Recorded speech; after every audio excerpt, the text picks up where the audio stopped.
Well, I think that at the essence of neoliberalism is the notion that that the essence of democracy is basically about making money. That the market is a template for all social relations. That anything that doesn't fit into market values, it really basically doesn't count.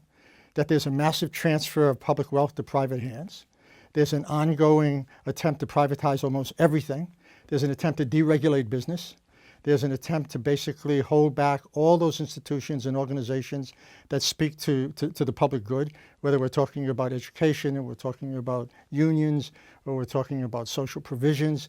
So, I mean, I think overall what you're seeing in neoliberalism is an attempt to basically completely undo the parameters of the public, to do away with all notions of the public, whether it's an ideology, whether it's a mode of transportation, or whether it's basically a mode of solidarity, and to utterly privatize those things so as to assume and to claim that the only thing that really motivates people is really making money, that profit is the essence of all human relationships. We've lost the language of compassion, and we've lost the public spheres that nourish it, and we've lost a media that has any interest in it.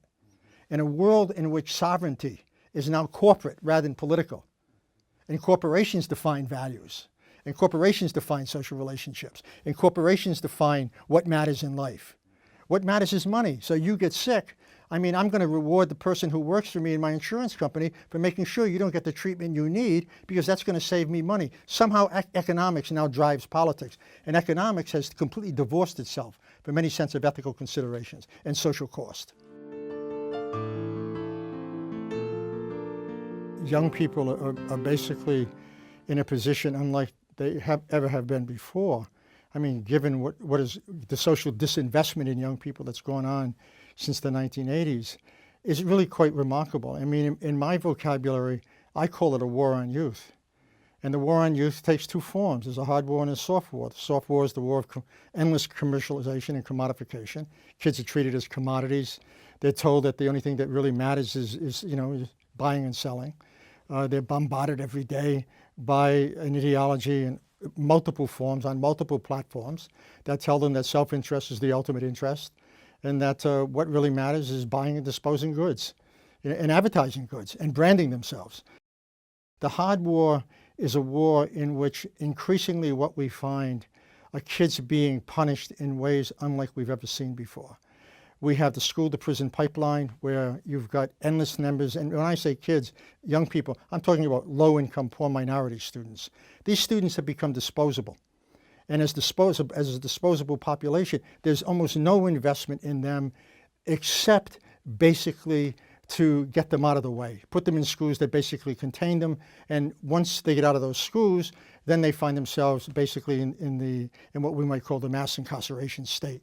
I mean, we live in a country in which more people are imprisoned than any other country in the world. And not only that, we live in a country in which there are more people in prison at this time, 70% of which are people of color, than there were in Stalin's gulags at its height. So I think that what you see here is as the social state is diminished, as the welfare state and all of the funding that goes into it for not just social provisions like Medicare, but also schools and so forth and so on, you see taking place the rise of the punishing state. The punishing state compensates for all these gaps. Because think about this: all of a sudden you have kids who are unemployed. You have what we call a zero. This is the zero generation. Zero hope, zero employment, zero futures. And it seems to me that these kids, there's no spaces for them.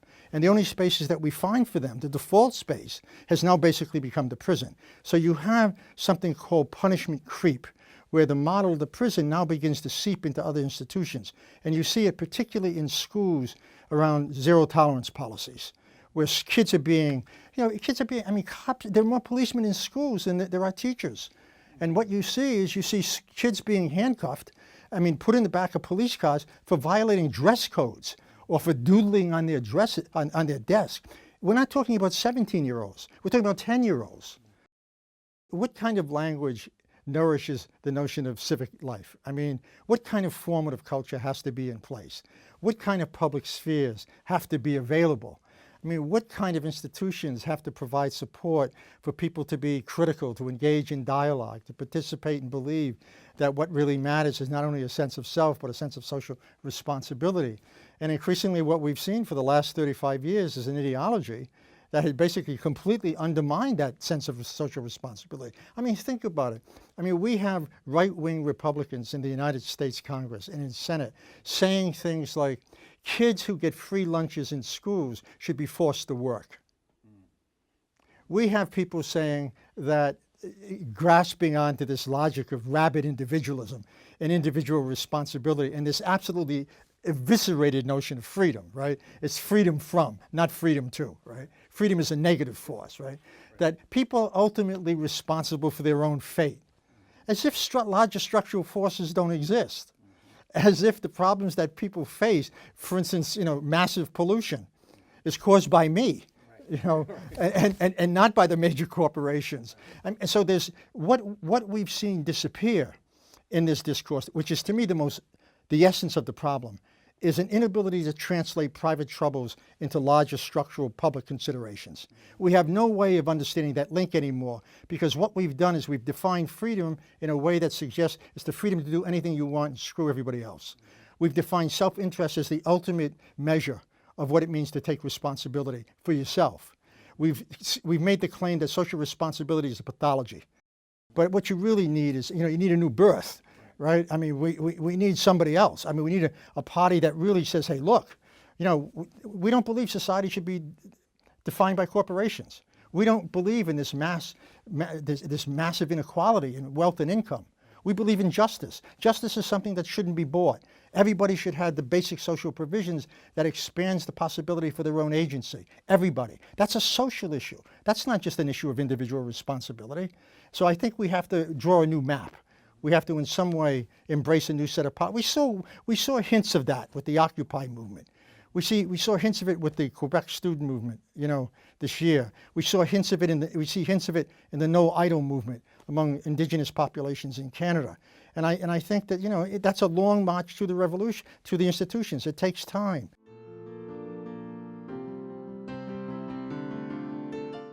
Education is at the center of politics. It's at the center. It's not just something that happens in schools. It happens all over the place. It happens in the cultural apparatuses. It happens here in terms of this interview. It happens in terms of how corporations try to define what counts and what doesn't. And education has to be reclaimed, and it has to have a very different mission and a very different purpose and a very different set of practices. It's not about methods. It's basically about educating people in ways to enhance their sense of critique, to expand the critical imagination, to lead them to believe that they can think. In order to think otherwise, in order to act otherwise, they have to think otherwise. And it also suggests that they have to do it collectively, that they can't do it individually. So you need a formative culture at work that once again reclaims all those things that matter in a civic culture: compassion, justice, equality, the ability to relate to others in a way that expands and deepens the very process of democracy itself. And secondly, you need social movements that are broad-based. Broad-based. We can't, identity politics is fine, and it addresses specific issues, but we need broad-based social movements that address the totality of society. I think you gotta live standing up rather than on your knees, I think you have to believe in something other than yourself. I think that you have to believe that the world can be a better place, and you need to fight for it. I think you have to believe that you can't do it alone. You have to do it collectively. And I think you have to believe that justice is going dead in us all the time, and we have to find ways to revive that. And we have to do it in ways that's compassionate, engages the notion of social responsibility, takes seriously what it means to be intellectually alive, and always to spark the imagination, and to always take risk.